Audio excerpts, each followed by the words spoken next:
tech leadership jobs are hard. People don't tend to stay in them forever, right? Like they're great while you're there, but like it's hard to imagine that you're still doing it at the speed and pace and all of that 20, 30 years in the future. So my business is 100% built on stuff that I know. Things that I've seen as a leader in these tech companies, things that I've seen in terms of how these companies are using data to make good decisions, how they're growing their products, et cetera, et cetera. I mean, I think anybody can be a mentor. Well, because like mentoring can be big or small, right? I always invested my energy into being a really good manager. Like, how can I support the people on my team? How can I help them grow? How can I help them become better for being a part of my team? And, I think that investment enabled me to keep getting more and more opportunities in front of me. Welcome everyone to a new episode of the Top Mentor podcast. And today we have Rachael here, who is running her own business from becoming a worker in Meta and then transitioning to her own job. So welcome, Rachael. Great. Thank you for having me. Thanks a lot for being here. And I know you can provide a lot of value to the audience today. And I'm curious, and I believe others could be like, how did you felt the jump from being in big companies such as Intuit or Meta, that we will dive deeper later, to your own business? How that it felt, and how did you deal with that?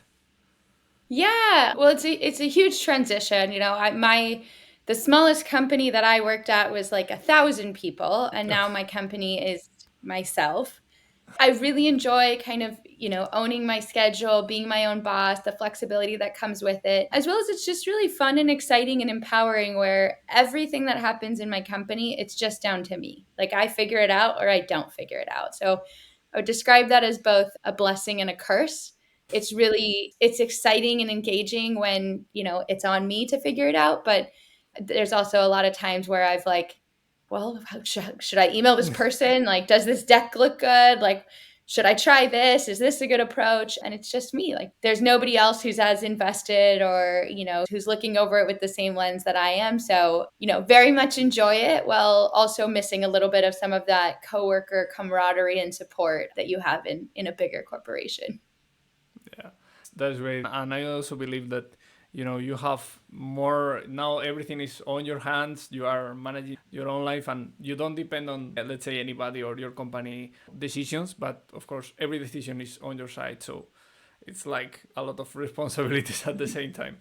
Yes. So do you think, or how do you think your road in these companies have helped you being able to manage your own business? Because I believe, if for starters you start your own business, when you're young and you don't have that much experience in corporate, you may lack some skills.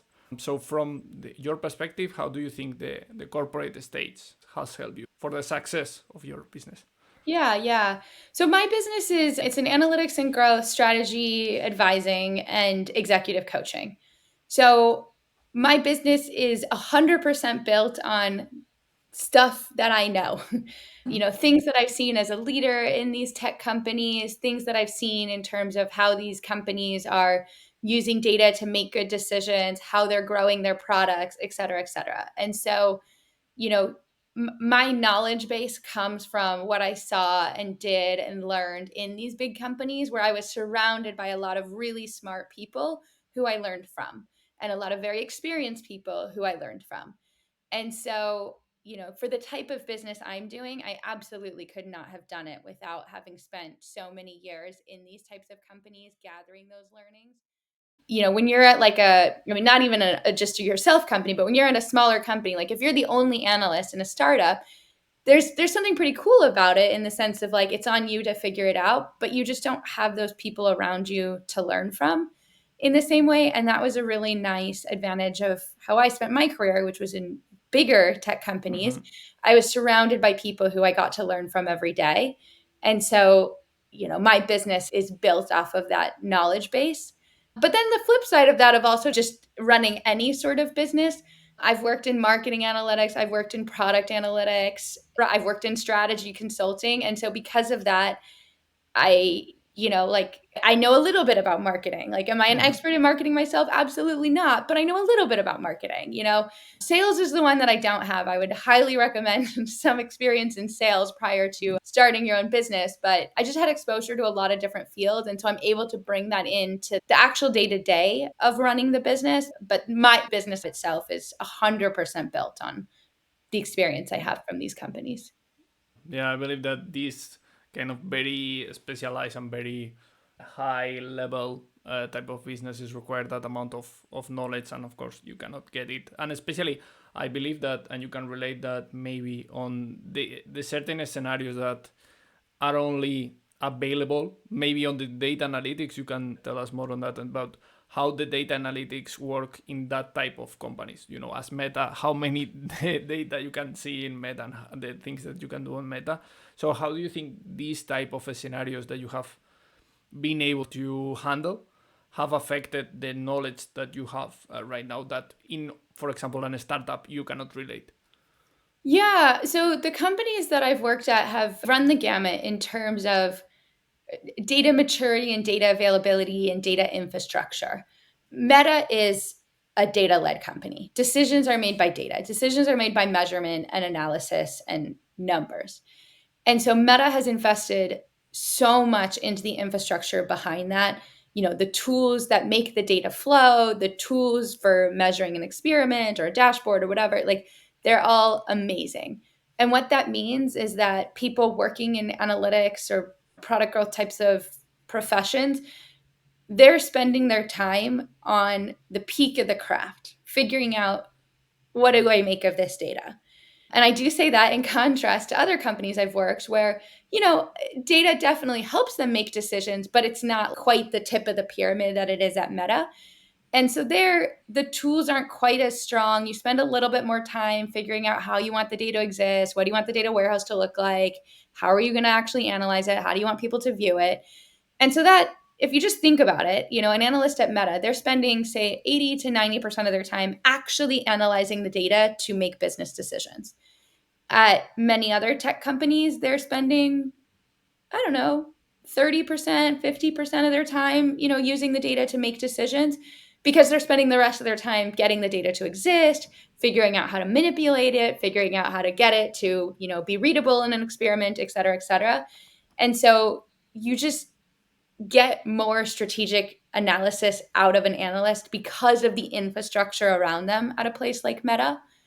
Um, and that's just how they're using their time in a totally different way, which then also means that, when I spent nearly 5 years there, I spent nearly 5 years there of really doing like the peak of analytics, the peak of impactful analysis, the peak of product growth versus, other places where a lot of time was spent to like figure out how to make the data exist or define the metric or convince people that you should run an experiment or things like that. And so, you're just doing different things because of how you can spend your time because of the infrastructure around you.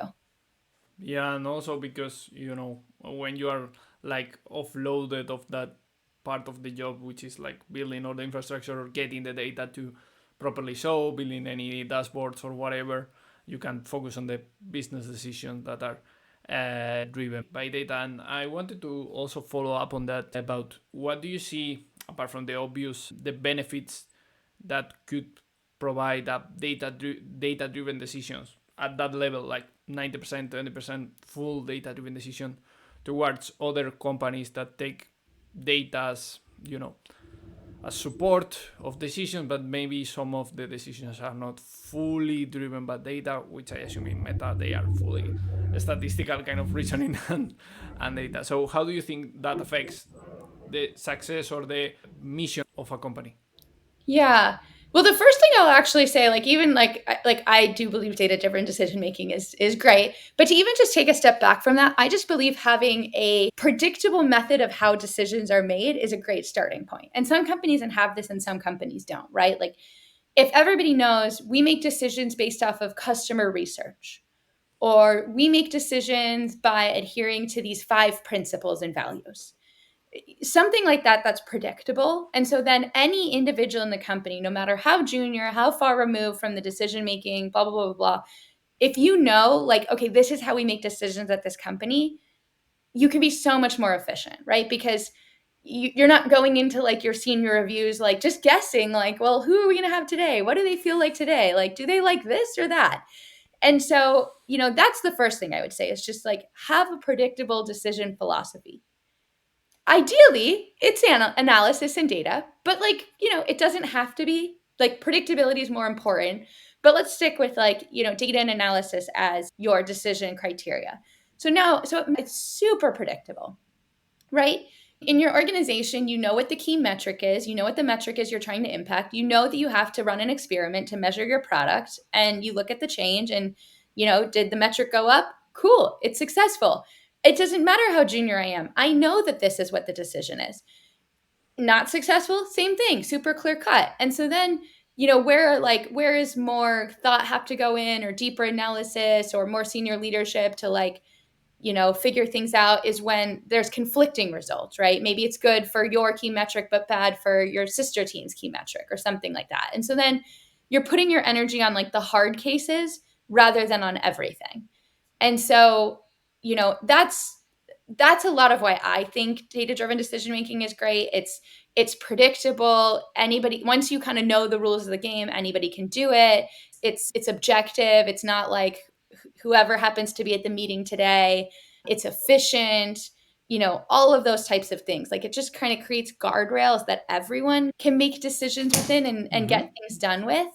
And so, that's so much of the power of it. And, obviously it comes down to having good data, good metrics, et cetera, et cetera. But then once you have those things, you have a lot of room to run with it. Yeah, that's a pretty good insight about like because sometimes when you are in this type of big companies, it's difficult to translate the decisions that are on the board towards the lower levels. And I believe with that type of guidance, you are clear what you have to do, even though when you have conflicts and that, but you have a KPI or whatever that you have to follow up, and you know what you have to do. And this way, it's easier for I believe for board levels to be able to translate downwards, because in these big companies the hierarchy and all the information could have problems to be digested to lower levels. Exactly. So I wanted to ask you about your story. So how your career evolved up until you started your own business. And I would like to talk about how do you progress on the leadership or management. How do you manage to do it, and what do you recommend for people that are thinking to maybe step up as a future manager, or they are thinking about maybe it's their next step? Yeah, great question. I'll take you back all the way to college to start this. So I went to a liberal arts college, Claremont McKenna, go CMC, and I studied math and philosophy. And I just always enjoyed learning about everything. So I started my career as a pretty well-rounded person, right? Because like math and philosophy, they're both the study of logic. Obviously I followed the math and analytics, but philosophy meant that I learned how to communicate. I learned how to write. I learned how to explain things logically, right? My first job out of college was Bain and Company, strategy consulting. And the thing that Bain does really, really well is it teaches people how to work in a corporate environment. Like in my first week on the job, I got a training on how to write emails. How many people have been trained on how to write emails, right? Like that's pretty rare. Most Yeah. people, they just kind of throw you in and assume you'll figure it out. But I got trained on everything, how to make good PowerPoint decks, how to structure business communication, et cetera, et cetera. And so I got my master's in statistics. I had a hypothesis that data was going to matter for making business decisions. Good hypothesis, followed that Yeah. through. I landed in analytics. My first analytics job was at Expedia. I had a really great manager who invested into me and saw potential. I was an individual contributor analyst for only 1 year. And at the end of 1 year, somebody else on the team was moving, and my manager came to me and said, we need to move some things around because this person is leaving. Take the weekend to think about it. You could either have this like bigger strategic role where you go really deep here, or you could become the manager of this area over here. And I really got to think about it. I wasn't sure, but I came back at the end of the week and I was like, I think I want to be a manager. I'm going to do that. And, I shared the story till there because what got me to there, because I got there pretty quickly, right? I was Mm-hmm. only 3 years in of working plus getting my master's when I became a manager. But the thing that set me up well for that was I'm a good analyst. But what I am is a great, well-rounded business person, which was unusual in analytics, right? Like I knew how to communicate, I knew how to influence, I knew how to tell a story, bring people along with me, et cetera, et cetera. And so, it was the combination of those things that set me up to be ready for that opportunity when the opportunity arose. I'll also just give a quick nudge to imposter syndrome here, because on the day that my manager asked me about becoming a manager, I Mm-hmm. had been talking to a peer probably about 2 hours previous, saying, oh, the opportunity to be a manager won't come up for me for at least like 2 or 3 years. It's just not something I need to think about right now. And then 2 hours Yeah. later, Yeah. literally same day, I was offered that. So, that's what I'd kind of share about becoming an early manager. One, believe in yourself. But two, the thing to become a manager is probably not to be the best at whatever your domain is. It's probably more about this well-rounded skill set. Can you bring others along? Can you teach? Do people listen to you? You do need to have some of it. Like, I'm not saying don't be at all good at your domain. Like, I needed to be good enough that I could get other people along with me. This is probably also an opportunity where my imposter syndrome is coming up again. And there's people who are like, you're a great analyst. But it wasn't the thing that made me stick out, and it was instead that all that well-roundedness that differentiated me and made me the right Mm-hmm. person for that role. And so, you asked, so that's kind of how I got to being a manager. Yeah. I stepped into that role, and it just, it was just kind of like opportunity after opportunity. There's definitely some elements of having sponsors. Like there were people who believed in me, who gave me good opportunities. I mean, we don't need to cover every, but I went from this team to this team to that Yeah. team. I moved to managing managers after, I want to say, 3 years of being a manager. And again, it was actually that Okay. same manager who came back to me and offered me an opportunity where I could lead a team of about 20. It was a global team, managing managers, all of that. And again, it was, I see potential in you. I know you can do this. Come in and lead this team. And so just kind of, so I did have somebody who had my back, who was Mm-hmm. helping, who was giving me opportunities. But I again think that like that well-roundedness, while also being, good in my domain, made me eligible for those things. And I always invested my energy into being a really good manager. Like, how can I support the people on my team? How can I help them grow? How can I help them become better for being a part of my team? And, I think that investment enabled me to keep getting more and more opportunities in front of me. Yeah. No, I can totally relate. I was talking with, another leader in another episode, and I believe that, and I also read about the Steve Jobs kind of assumption that the best thing that he built was the team that was doing all the products that they built on Apple.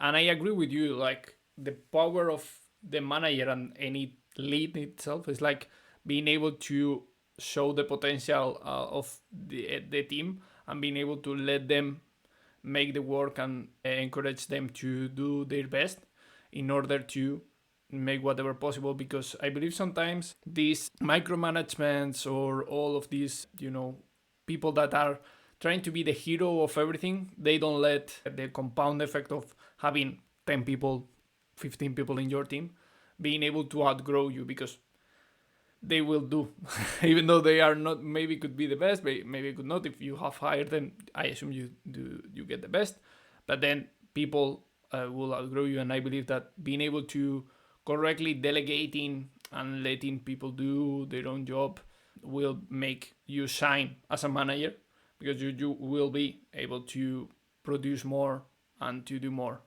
And I believe that's a very good quote. And on what you when you mentioned about your transitions, I'm curious about if you felt any difference between managing like more technical people, and then later on managing like managers who may or may not be that technical. So what I assume, of course, the leadership level was closer, so it's a different type of decision. But in terms of the people, how do you think that the differences were? I've managed people who were very technical and people who were less technical. And some of the technical people were managers, and some of the less technical people were not managers. What I'll answer your question in two different ways. Like, I'll answer both about managing managers versus individual contributors, but also managing technical versus not technical. It depended a little bit on what the business needed. Mm-hmm. My role at Meta, I was in a role called product growth, which is a mix of analytics and product management, but it has a really high emphasis on impact and growing the product. And so to do that well, you actually don't have to be very technical, right? Too. Mm-hmm. And so, a common pattern I saw is like I don't won't say this is 100% the case, but oftentimes people who are more technical may be a little bit more in love with like the problem itself, the math of it, et cetera, versus like the business decision. And so that was the piece that I always needed to balance. I'm pretty business decision oriented. Like, the math is like nice to have, but I'm like, but what are we going to do for the product? And so, for the technical people, whether they were an individual contributor or a manager, it was about how do I balance out, their really like amazing strengths and abilities with getting to the crux of it, which is the business decision and what are we going to do? And how do we balance that with like, you know, making something that we could get like a quick and easy decision in 2 weeks and like a fancy, elegant solution in 1 year when the business needs the 2 week version while still having them feel like excited and motivated and all of that. So that's a lot of what I thought of in the context of managing technical people. In terms of managing managers versus individual contributors, what I found is the more senior the person I managed, the more room I needed to give them to figure things out on their own. And I really like what you said of like, managing people who are like better than you at certain things. And, I always said I wanted my team, I wanted the sum to be greater than the parts. I wanted people on my team who were like way better than me at certain things. And then we could figure out how to balance each other out. And so the hard part of this transition was getting comfortable with this Mm-hmm. because you may have someone on your team who does something different than you, and it's still like your head on the line, like you're responsible for the results, and you're like, oh my god, are they going to finish it on time, are they going to do it in a way that's good, is this getting to where we needed to get to, while also having to be like, okay, I gotta just let them be, I gotta, okay, you do you, like I trust you, this will be great. And so I think that's definitely like a part of a big part of the transition. And it's like it's especially true when you're managing someone who's really different than you. Either they have like a different motivation level or a very different leadership style or a different prioritization approach, and you're kind of just like you're like watching and you're like, okay, I need to let you do this, but I hope you're not like driving the train off the tracks here. So I think, and I share that because like it's as much about you as the senior leader as the individual that you're supporting, and like how do you get comfortable with letting people do things in a different way that may look different than your natural style.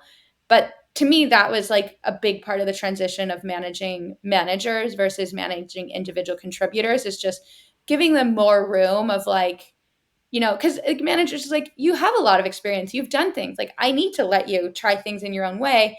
And for a more junior individual contributor, to be clear, like they also sometimes have their own Mm-hmm. great ideas, but oftentimes they're looking for a little bit more to be led, a little bit more for the answers, a little bit more to be taught, depending where they are in their career. And so finding comfort with like letting the leash out and trusting and knowing when is it safe to like, it's okay if this doesn't work, versus like when do you maybe need to like cut it and be like, no, we have to do it my way now. And I believe that parts get to be a little bit more into soft skills and a little bit of clarity of messaging. When you are going up on the leadership part, the communication needs to be much clearer because the messages are much more complex to understand. So when you're talking to individual contributors, the information has been trimmed and has been made so that most everyone can understand it and the mission is clear and everything is guided. But when you're on the leadership kind of level, it's like the information needs to be very well understood to be able to be transmitted. So I don't know if you have suffered Yeah. about like not having clarity about that or how to communicate that so everyone is like Yeah. focused on that. Yeah, so that's getting more into like data communication. And this is, I would, to my point earlier of like, I think the well-rounded skills is what really set me up, to Mm-hmm. getting on the manager track quickly. This is an area that I think is tough for a lot of analysts, right? Like if you're an analyst, you've been in the weeds on your thing, like you've been trained to like be really precise in how you talk about a confidence interval and like make sure you're mentioning all your caveats and explaining all of it, blah, blah, blah, blah. And like, that's so different from business communication. Like in business communication, it's like throw out everything anybody ever told you and like statistics grad school, and like they're just looking for like, should we build product A or product B? And so this is something I've really emphasized with my teams over the years is like, don't like what should I do? What matters here? Like what's the business decision? Get out of the details. Don't worry about all the details. You can have like notes on your slides, but you don't need to speak to all of it. It's okay. In the context of business, assumptions are fine. So that's something I spend a lot of time emphasizing with my team is that up-leveled communication. And the other piece that I also spend a lot of time with, which is something that analysts aren't always very comfortable with, is share your opinion, share your ideas. What does this mean? Because, I think analysts kind of start feeling like, oh, you asked for the number is 5. Here you go. Let me know what you decide. But like, if you're the analyst who just spent like a month doing that analysis, well, what does 5 mean? Like, is it good or bad? Should we ship it or not? Should we build? Like, what's the opportunity? And so, I think that's a really critical part of being an analytics leader is like, how can I empower my team to develop the skill and comfort to join those product discussions and be like, we should do X, like I saw this thing in the data when I was digging and, it points that this may be an opportunity and we should look at this more. And, really surfacing those things that you see when you're the one in the weeds on the data, because the people you're handing the number over to, they haven't spent nearly as much time thinking about this as you have. And so how can you really feel empowered and have the skill set to join that conversation and help, be the decision making body of what do we now do with this? So, that's another area that I really spent a lot of time empowering my teams on because, you're holding the keys to the kingdom if you're the one who's just spent all the time in the data. And also believe it will make them more involved in the development, and they will feel more comfortable and they will feel that they are having impact. And also if your function as a leader is to let them know skills to be able, because some people would say, okay, this is, but because they don't know how to communicate the business value of it. They were told about, okay, you need to research that. But then you would ask about, okay, what do you think this number means to us? What do you think is the output of this in terms of the business, the product, whatsoever? So I believe that's a very good outcome, a very good skill for you as a manager to be able to encourage them to that. And when the team is involved in a product, it's a lot of difference when they are like, I go here 9 to 5, do whatever. The product doesn't care to me because could be whatever, and that's it. So yeah, I believe that's key. Moving on to a different topic, I was curious, of course, about your story. What lead, if you can tell about the context or whatever, to make the switch towards, okay, I'm whatever tired or of corporate, and I will take the decision of going on my own. So what did lead to that? And yeah, you can share your story. Yeah, so a couple of things. So first of all, I'll note, so my dad was a consultant when I was growing up. And so, whatever you saw as a child for what work looks like definitely, shapes your perspective of what Yeah, normal is. totally. And so I grew up thinking that my dad working out of the office at home and, having this flexible schedule and having different clients and all that, I thought that's what work looked like. I didn't actually see a parent who had like, a 9 to 5 corporate job. And my dad was always like, go get a couple years of experience in like, big companies and then go do it on your own. He originally told me, he's like, go work for 2 years and then go become a consultant. I'm like, okay, I'll do a little more than that. So this was always something that I was like, maybe this is something I'll do over time. I thought I would do it later, but it popped in and I decided to do it now. So what kind of motivated me to do this? I would say 2 things. One was, over time, it became clearer and clearer what parts of my work I enjoyed the most. My favorite part of my job was always supporting the people on my team and helping them grow and learn and figure out how to approach problems and things like that. So I went and I got my coaching certification. And I originally got it with the premise of like, maybe in 10 years, who knows, but it'll help me grow anyways. I'll just go get it and we'll see what happens. And then the other part was really helping people think through like data and product growth and tying, data and strategy together, data and communication, et cetera, et cetera. And so part of it was just like, can I build my own company where I can do the things that I really enjoy and just push some of the things that I'm not quite as excited about off my plate? So that was part of it. And the other part of it was like owning my time, owning my flexibility, challenging myself in a totally new and different way to go out and build my business. I have kids. I have a 4-year-old and a 6-year-old. And, it's hard when you have these corporate tech jobs to like volunteer in the classroom at 10 a.m. or, be available for 4 p.m. pickup when summer camp gets out and all of these types of things. And so, I did want a model where at least one of us had a little bit more flexibility for some of these things.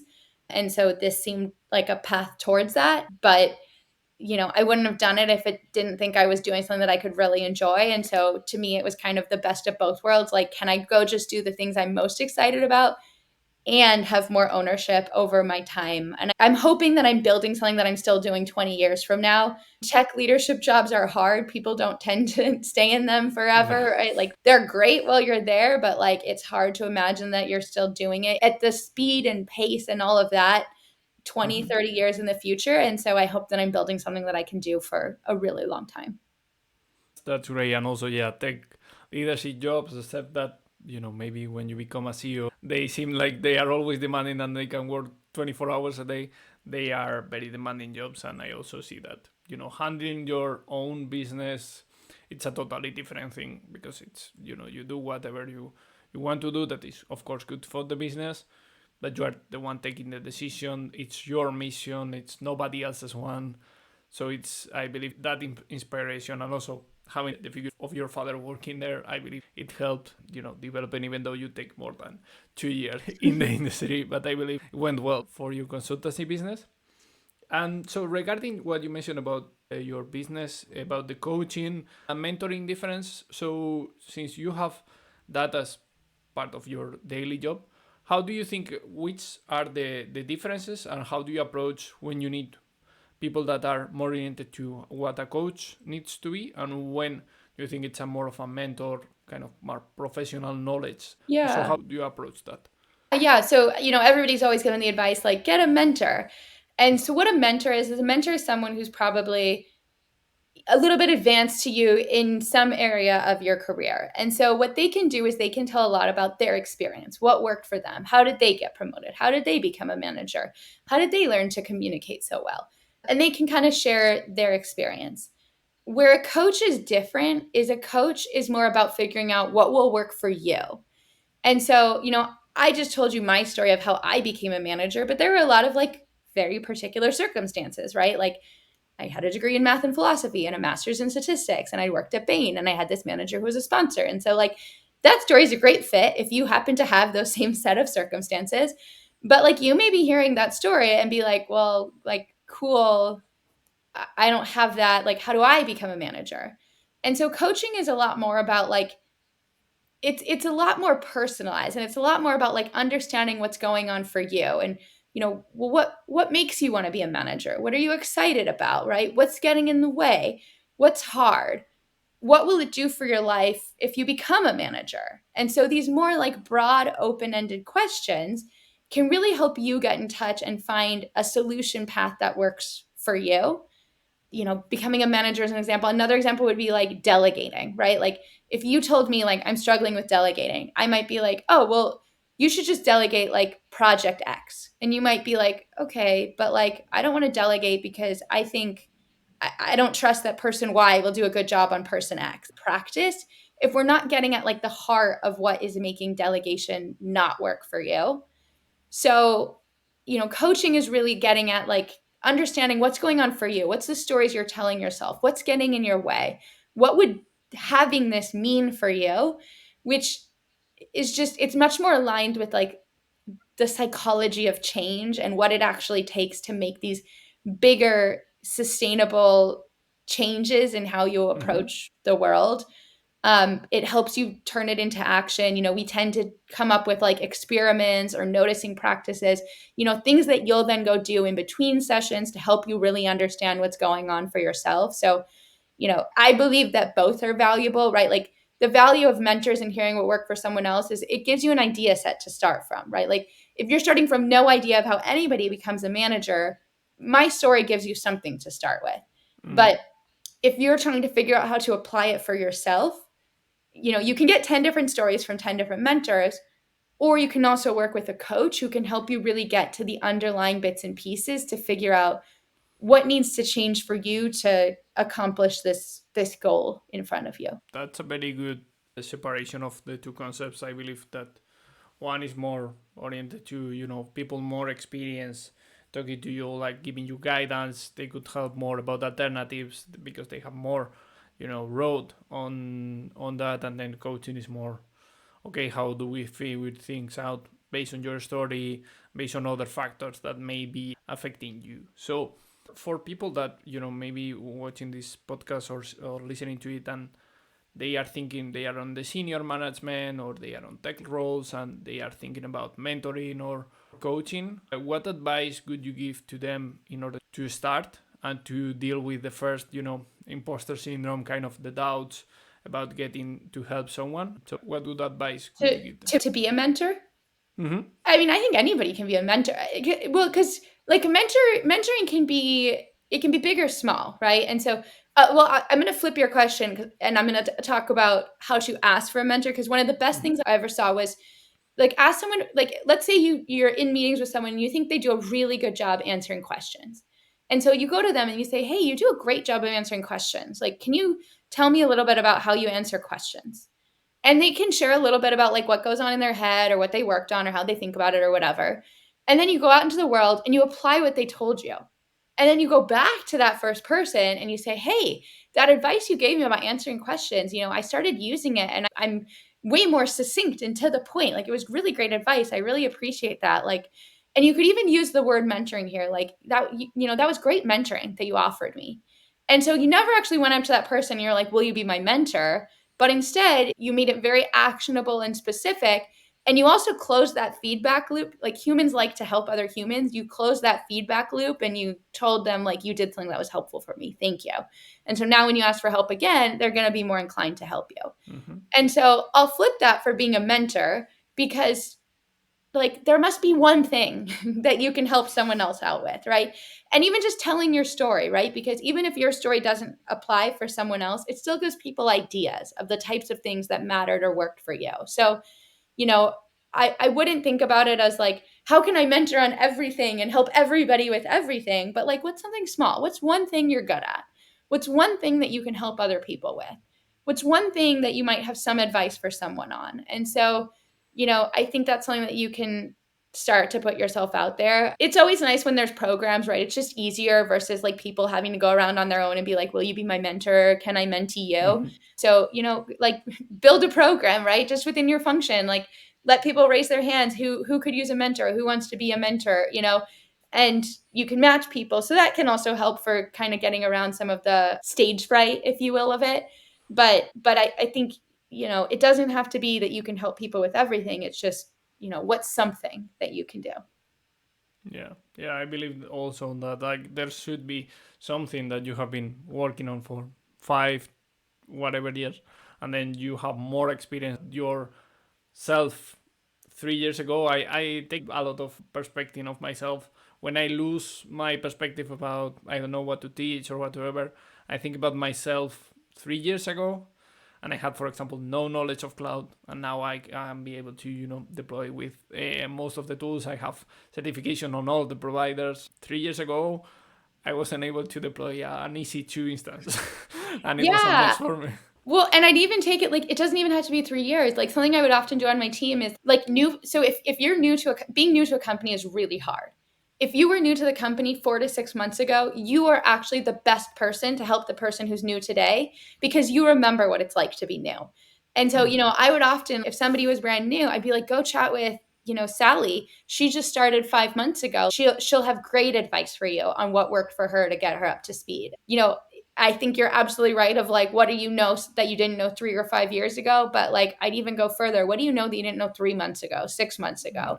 And who's somebody who could benefit from the thing you just spent the last 3 months learning? Because you actually remember better than anybody else what is involved in learning that thing that you just spent 3 months learning. Yeah, and you have it a lot. You have that fresh knowledge that is a little bit different about when you learned it like 3 years ago. You have to revisit it back. So Mhm. I forget how hard learning is. And so yeah, both having that new knowledge and remembering how hard it is to learn, like that's a powerful combination. yeah. So, just to wrap up, I would like you to share with the audience where they can find you and what services you are providing. Yeah, the floor is yours for that. I'm at artgrowthllc.com. So you can reach out to me there. And I do two things. So one is advising on analytics and growth. So this tends to show up with a company who has product market fit and is trying to figure out how to grow their product or trying to figure out how to up level their analytics. And we tend to do a lot of office hours where you bring what's hard and we kind of talk through it and brainstorm what analyses might you run, what product tactics might you experiment with, et cetera, to help you more efficiently maximize your impact. And the other side of it is executive coaching. So this is working with people to grow in their careers. I'm often working with people on figuring out career advancement balanced with personal values, refining leadership or communication styles, battling imposter syndrome, and really helping people look at what's going on for you, what's making this hard, what would it mean if you accomplish this, what might that look like for you, and really making it very personalized for the individual. So those are the two services I offer. And happy, I always offer an introductory call to figure out if it's a fit Mm-hmm. for you. So happy to connect more with people if those are things they're looking for. Yeah, that's great. I will put all the link in the description if people want to reach out or they want to ping you on LinkedIn or whatever. You will be welcome to do so. So yeah, Rachel, thanks a lot for being here. It's been a pleasure to interview you, and yeah, thanks a lot. Yeah, awesome. Thanks for the discussion. Okay, see you then the next time.